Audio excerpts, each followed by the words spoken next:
រៀនការអានការមើលទូរស័ព្ទមើលកុំព្យូទ័រគាត់ច្រើនមកក្នុងពេញថ្ងៃអញ្ចឹងជួបជាញឹកញាប់ហ្នឹងគឺបញ្ហាភ្នែកញោមហើយអាស៊ីម៉ាបើសិនជាយើងនិយាយពីមនុស្សពេញវ័យចាប់ពីអាយុពីយើងនិយាយថាអូតូម៉ាទិកគឺ16ឡើងលើទៅ20ជាងឬមក30ស្ដើងហ្នឹងទូទៅគឺបាត់បត់ហ្នឹងគាត់រៀនច្រើនណាស់អញ្ចឹងចង់ការគាត់ focus រៀន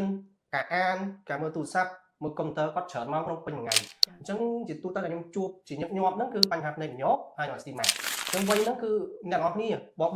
ឬមួយក៏អូនហ្នឹងយកចិត្តទុកដាក់មែនតើចំពោះបញ្ហាហ្នឹងពីព្រោះវាអាចកើតឡើងនៅក្នុងចន្លោះដែលយើងមើលរំលងវាបានន័យថាពេលដែលយើងគិតថាខ្លួនឯងហ្នឹងមើលទៅ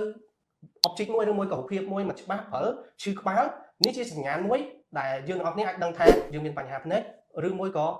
មញោបឬមួយក៏អាស៊ីម៉ាអញ្ចឹងបើកាន់តែចង់ដឹងច្បាស់លុះត្រាតែ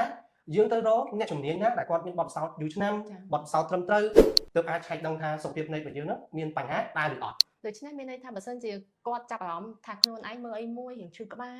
អត់សូវច្បាស់អាហ្នឹងអាចថាគាត់អាចក៏សម្គាល់ថាចន្លោះប្រហែល1ម៉ែត្រអីដើម្បីអាចថាអូខេគាត់ដឹងថាចន្លោះពី2ទៅ3ម៉ែត្រក៏5 6ម៉ែត្រគាត់មើលអីអត់សូវច្បាស់អញ្ចឹងប្រហែលជាគាត់អាចនឹងមានបញ្ហាមញោបឬក៏អាស្ទីម៉ាដូចបងលើកឡើងខាងលើហ្នឹងតើជាទូទៅយើងមាន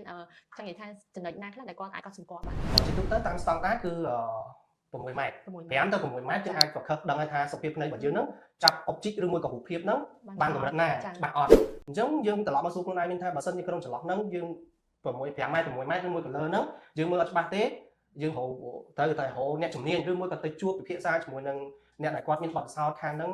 ឲ្យបានឆាប់ហាក់ដើម្បីឲ្យដឹងថាសុខភាពភ្នែករបស់គាត់ហ្នឹងមានបញ្ហាអត់មានភ្នែកអាស៊ីម៉ាអត់មានភ្នែកញោមអត់